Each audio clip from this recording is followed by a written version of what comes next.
मानो जी बंगाल में स्थिति सामान्य नहीं, आरोप है। और ये इसमें एक चीज और भी है कि एनआईए या सीबीआई जैसी एजेंसी कश्मीर जैसे सेंसिटिव इलाकों में ऑपरेशन करके काम करके आ जाती हैं, लेकिन बंगाल में बड़ी दिक्कत है उनके सामने। बंगाल में वो असुरक्षित महसूस कर रहे हैं। ये कश्मीर तो बहुत सुरक्षित है, वहां तो खुलेआम बच्चे क्रिकेट खेल रहे हैं, वहां तो कहीं इंटरनेट नॉकडाउन है, ये नहीं है, सब चीज बहुत सामान्य हो गया है। अब ये जो तुलना करते हैं ना, बड़ा दुख होता है कि भाई बंगाल की छवि को जिस तरीके से आप एंकर्स लोग खंडित कर रहे हैं, बंगाल की जो अस्मिता है उसके ऊपर प्रहार कर रहे हैं, ये सही नहीं है। आपको अपनी शब्दावली, अपनी कंपैरिजन चार्ट की जो थियरी है उसको थोड़ा सा आकलन कर लीजिए। आज आपको पता है कि जब बंगाल पुलिस ने एक्शन लिया है तब ये वाजपेयी के नहीं, जैसे मैं आप ही से पूछ लेता हूं, आपने ज्यादा स्टडी किया होगा कि एनआईए, सीबीआई, इनकम टैक्स या ईडी के हाल के 1-2 सालों में किन राज्यों में उनके ऊपर सीधे सीधे हमले हुए हैं, अगर वो किसी भी तरीके के इन्वेस्टिगेशन में गए हों? आपने तो रिसर्च करा नहीं होगा। ग्रेटर नोएडा में सीबीआई को मारा गया, गुजरात में वहां पे चक्कू मार दिया गया, उत्तर प्रदेश में वहां मारा गया, तो ये सब आपको पता नहीं। तो ही सीधा जवाब दीजिए। रिसर्च बहुत कम है, लेकिन एक बात चलिए जवाब ले लेते हैं ना, जवाब ले लेते हैं। आपने फैक्ट अगर बताया है कुछ तो उनका जवाब नहीं मारा जाता है।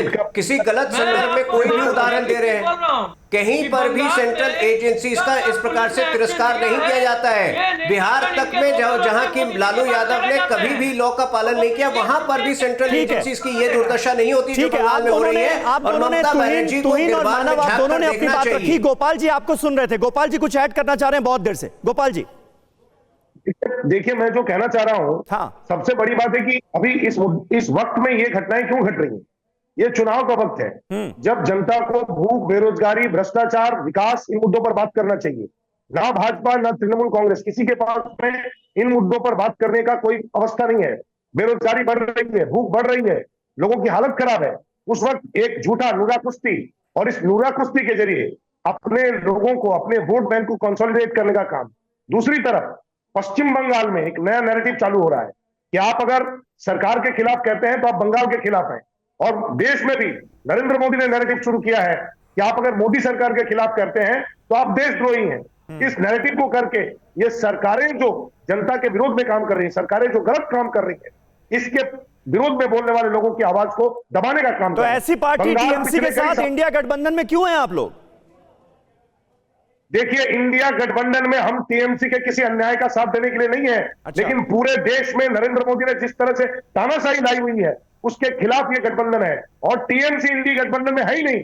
अगर होती तो पूरे देश में जहां जहां भाजपा विरोधी वोट को तोड़ने का काम करने का काम जो कर रही है ये टीएमसी, ऐसा काम नहीं कर रही है। ठीक है। आप देखिए, गुजरात चली जाती है, गोवा चली जाती है। ठीक है, तो आपका ये कहना है, आपने शुरू में ही कह दिया था कि बंगाल में एक बाइनरी सेट की जा रही है और उसमें सिर्फ टीएमसी और बीजेपी के विषयों पर ही। ठीक है, लेकिन सवाल यह है कि स्पेस तो आपके पास भी था, आपके और कांग्रेस के पास भी था। आप लोगों ने उस स्पेस का इस्तेमाल क्या किया, ये जनता भी आपसे सवाल पूछेगी। और देखिए, पश्चिम बंगाल में टीएमसी बीजेपी कार्यकर्ताओं में झड़प की भी खबरें लगातार आती रही हैं। इस बीच एक और खबर है, दुर्गापुर दिलीप घोष के सामने भिड़े कार्यकर्ता। ये खबर सामने आ रही है, दिलीप घोष के सामने टीएमसी कार्यकर्ताओं का हंगामा। ये तस्वीरें आप देखिए।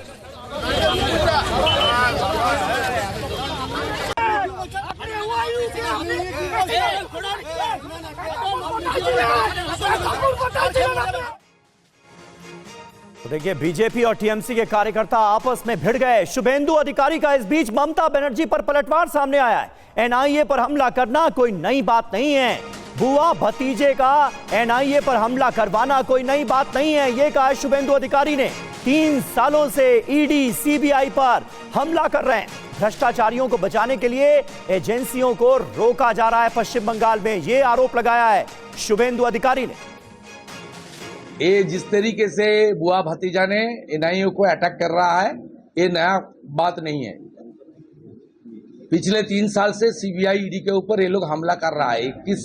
21 में जब अरेस्ट हुआ था कुछ लीडर लोग, तब ममता बनर्जी ने खुद निजाम पैलेस में धरना प्रदर्शन किया। राजीव कुमार का घर में जब रेड हुआ था, उन्होंने धर्मतला में धरना प्रदर्शन किया। इसका आदत ही है, जो बात आज प्राइम मिनिस्टर जी ने बताया ना धूपगुड़ी जलपाईगुड़ी में, ये भ्रष्टाचारी को संरक्षण देने के लिए सेंट्रल एजेंसी को रोक रहा है, सेंट्रल एजेंसी को डरा रहा है।